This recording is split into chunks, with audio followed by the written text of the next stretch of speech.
Hey, welcome to Physical Embodiment Studio. I'm Courtney Sprawls, a certified personal trainer, and I've noticed some commonalities in my clients' bodies that I'd like to share with you. One is scapular winging. So what does the scapula look like in your body? It's quite interesting.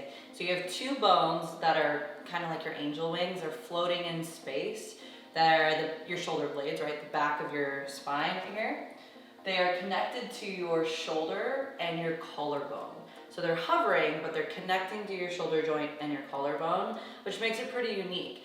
And most of the time, we don't have much awareness of what those bones are doing in our bodies and how the muscles around them are being impacted by our posture. So our scapulas are supposed to be able to move up, down, and forward and back, okay? So in order to do that, we have to have strong muscles and mobile muscles around the bones in order for them to move properly. If they aren't moving properly, it can cause issues in the shoulder joint, the collarbones, maybe even stiffness through the muscles around it, and overcompensation of muscles that really have no business doing the work that you're intending to do. So it's important that we get the bigger muscle groups, the muscles around the shoulder blades, doing the proper work so that the other muscles don't need to in order to prevent injury, okay? So what is shoulder blade winging? It's when your medial border, the inner edge of your shoulder blade, is sticking out. So it's shifted away from the rib cage. So whenever you're looking at your back body, it might be helpful if you record yourself doing an overhead raise with no weight, just body weight, watching to see how your shoulder blades move. They should be able to go up and down really nicely, and then retraction and protraction should also be quite mobile whenever you're moving there. If you notice that one of your shoulder blades is winging, then there's certain exercises that I'll give you that we can help push that bone back into place and help alleviate some tension or overcompensation in the shoulder area, okay? So the impact of the shoulder blade winging can be, again, like I mentioned, overcompensation on the muscles. It could be stiffness in the shoulder or the bones in the front of your body. It can be postural issues, which can cause some cervical, neck, and mid-back pain or tension. So some exercises to help you understand your body and how you can mobilize the joints and strengthen the muscles around the bones are these following. So you have a wall slide to start. So if you have a wall nearby, I want you to press your back up against it. Feet are grounded on the floor, heels are touching the wall, hips are resting on the wall, and you're making a 90-degree angle with both arms. From here, see if you can properly slide your hands up against the wall with full contact of your arms, and then lower back down into that 90 degrees, shoulders shifted away from your ears.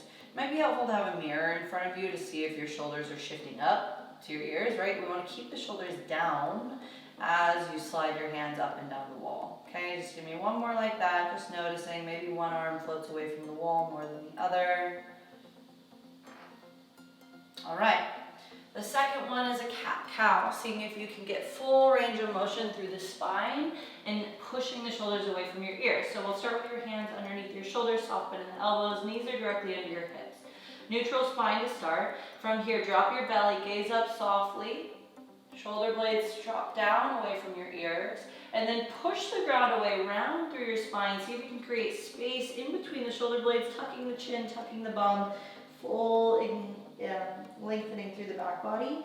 We'll do that again, dropping your belly, gazing up a little bit, shoulder blades drop down away from your ears. Inhale, exhale, push the ground away, separate the shoulder blades, really engaging through the front body to lengthen through the back body. Okay, one more like that. Inhale. Drop your belly, really let that belly button drop to the earth. Exhale, push the ground away. Okay, so this is mobility of the shoulder blades. Now we're going to check in the range of motion of your shoulder blades. You might have heard me use the word scapular push-ups, also known as scapula push-ups.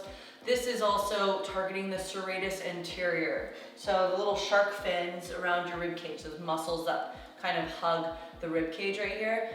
This can be also named a serratus anterior push-up, okay? So I want your spine to be parallel to the floor. So whatever posture you choose, whether all fours or plank position, the spine should be parallel to the floor.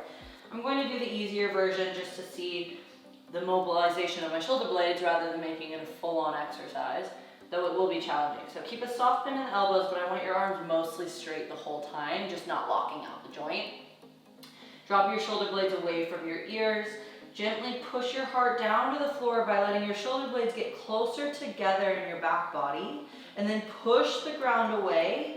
Shoulders stay low away from your ears, and you're creating as much space as possible in between your shoulder blades, kind of like a cat-cow, but purely through the thoracic area.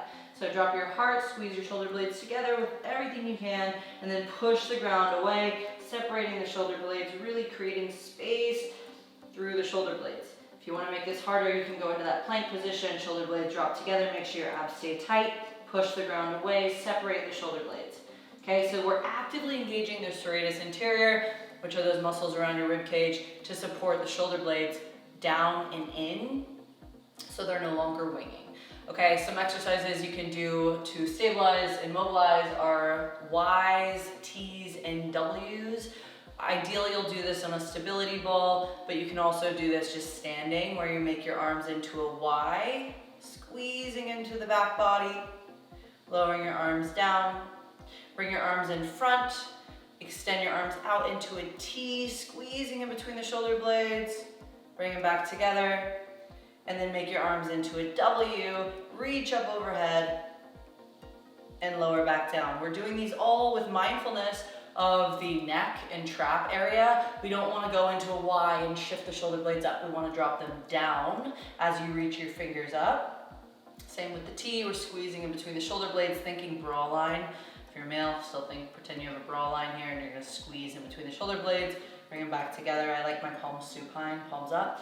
And then W, shoulder blades stay low, reaching up, and as you lower down, you're keeping your elbows in line with your wrist rather than bringing them out back here, okay? So those are a few exercises you can practice on your own to get some mobilization and strength around the muscles that support your shoulder blades. And notice a couple of things throughout your day, how you hold yourself. Notice if your shoulders are always trying to compensate for your movements. This is a really good indicator that it's time to strengthen the lower traps, the serratus anterior, so lower traps, serratus anterior, maybe mobilizing the trapezius, the upper trap, and then getting the rhomboids in between the shoulder blades to fire. If you have any questions specifically about this, please reach out. Again, I'm a certified personal trainer. I see this all the time, and I'd love to help support you in your journey. Thanks for subscribing and liking our video. This is Physical Embodiment Studio. I am Courtney Sprawls, and I'll see you next time.